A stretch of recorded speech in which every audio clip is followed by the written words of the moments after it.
All right, let's get into it. So we're going to be talking about some training camp hype and deep sleepers that you can target in your fantasy football drafts. We all know training camp just started a couple days ago, so a lot of hype has been going on for a lot of players. Pretty much every player you can think of on Twitter has been getting hyped up by either the coaches, a video, themselves saying that they're dedicated, their teammates are saying stuff. So everyone's pretty much getting hyped up, but here are just some of the key things that we need to take a look at as training camp has started and what the players and coaches have said. So the first player that we're going to talk about in the first situation is pretty much the Denver Broncos backfield. So this is kind of concerning.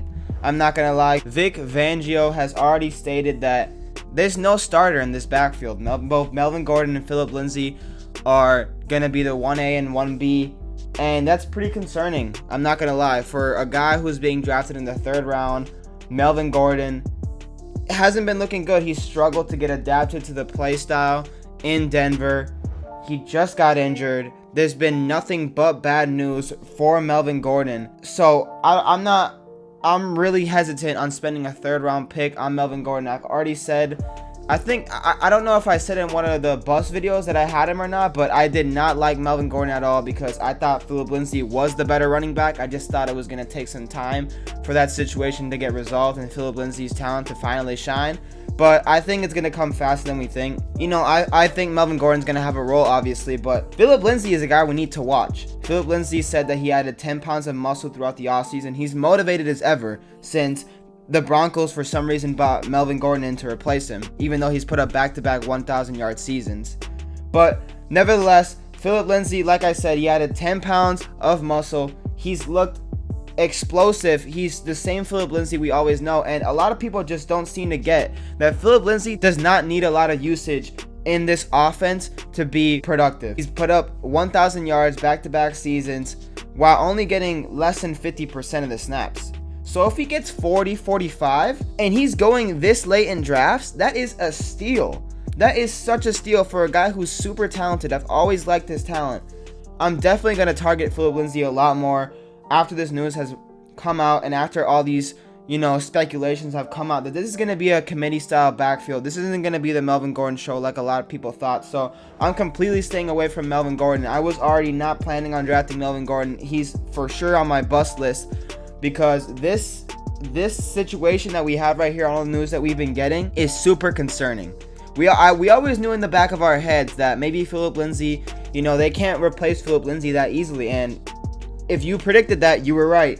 So love Phillip Lindsay now, especially how late he's going in drafts. I think his ADP is going to creep up a little bit more, obviously, since this news has come out. Melvin Gordon is sure to not stay in the third round. If you're drafting this weekend, definitely stay away from Melvin Gordon. Another situation I want to talk about is the Bills' backfield. So Zach Moss has been getting a lot of hype thus far.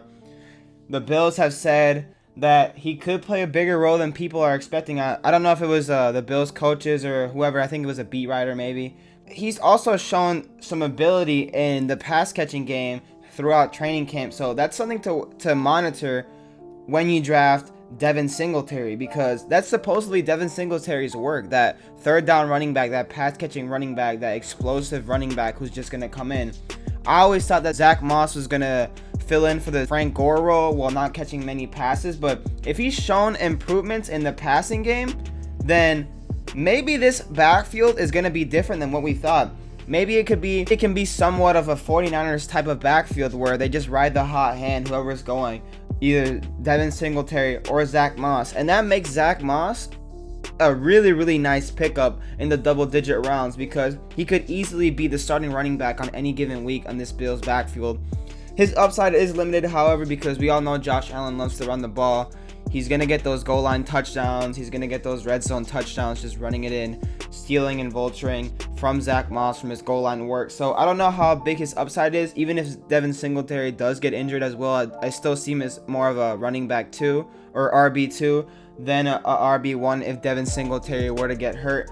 Zach Moss has also had a really, really bad injury outlook. I like Zach Moss in the double-digit rounds. His ADP is obviously going to creep after this news, but Devin Singletary is not looking like a good pick thus far, especially with all the hype Zach Moss has been getting, and we haven't really heard a lot from Devin Singletary, so definitely monitor that. I wasn't really ever in on Devin Singletary based on where he was going. I'd rather go wide receiver in that range, and now I'm completely out on him, and I'm kind of starting to warm up to Zach Moss a little bit. If his ADP doesn't move that much, we'll have to see as time goes on, but yeah, Zach Moss gets a bump, and Devin Singletary is not looking that well. Some more hype coming in from the Kansas City Chiefs. CEH continues to impress coaching staff. The team has yet to bring in another running back. They said nothing but praise for CEH learning the new offense and getting adjusted into training camp and the team and the system. So I think it's a full go. I think CEH is going to be the workhorse for this Kansas City offense, and I take him in the 6th overall pick. I got him as my RB6 right now. We all know Christian McCaffrey, Saquon Barkley, Alvin Kamara, Ezekiel Elliott, Dalvin Cook, and then we got CEH. In my rankings, that's where I would personally take CEH, in the middle of the 1st round, because a lot of people are still hesitant on drafting CEH just because he's a rookie, but we've seen it time in and time out again. We see rookies do it all the time. Saquon Barkley was one of the best rookies. We've seen countless of rookies. Ezekiel Elliott, we've seen it time in and time out. I think CEH is in for a big year, and I think he has a pretty safe floor, getting double-digit touchdowns. I'm all in on the CEH hype train. If I get him with the 6th pick, I'm in. If I can get him in the 6th pick, I'm in. I got him in the 10th pick in one of my other leagues, so that's looking like a pretty good investment thus far. Another thing that we have to note is, again, I mentioned this player on my bust list, and that's AJ Green. He's still hurt.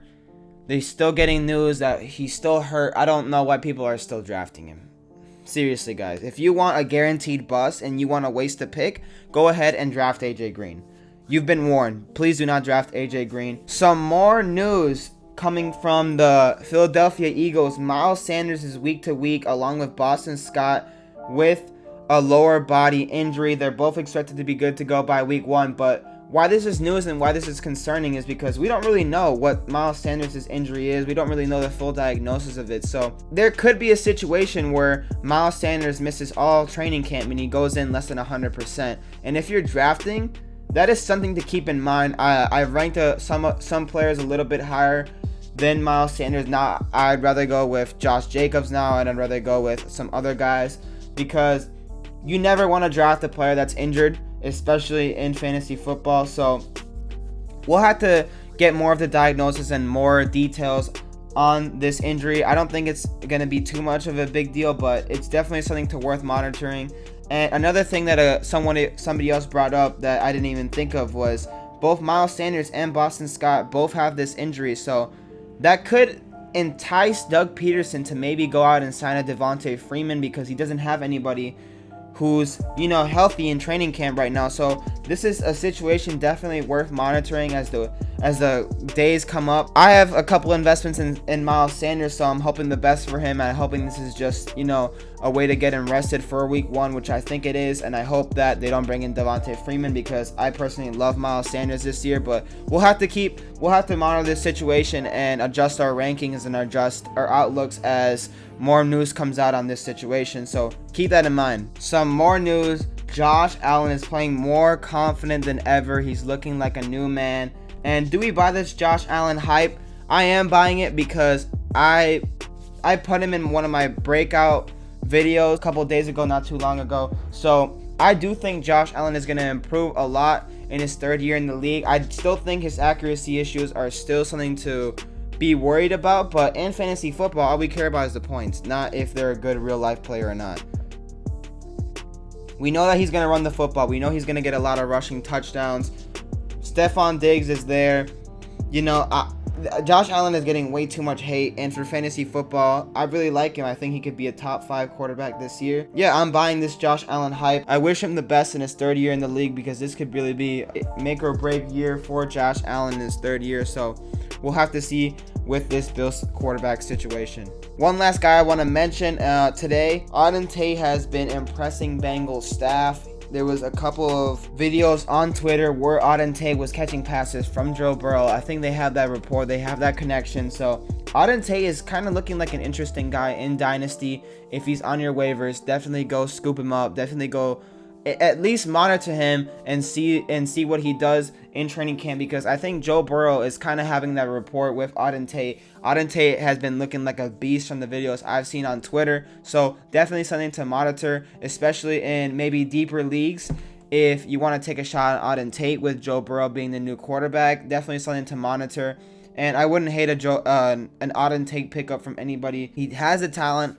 I just don't know if he'll get the opportunity with T. Higgins being there, AJ Green being there, Tyler Boyd being there, but we'll have to see. Definitely worth a late round dart though. That's all I'm going to talk about in this video for the training camp hype / rumors / sleepers that we've heard from in training camp thus far. I'll probably make a part 2 in a week or 2 before the season starts, just to get everything figured out and adjust my final rankings for the season. I'm super excited for the season. Feels like we've been waiting an eternity for it. So yeah, that's all I got for y'all today. I'll see y'all later.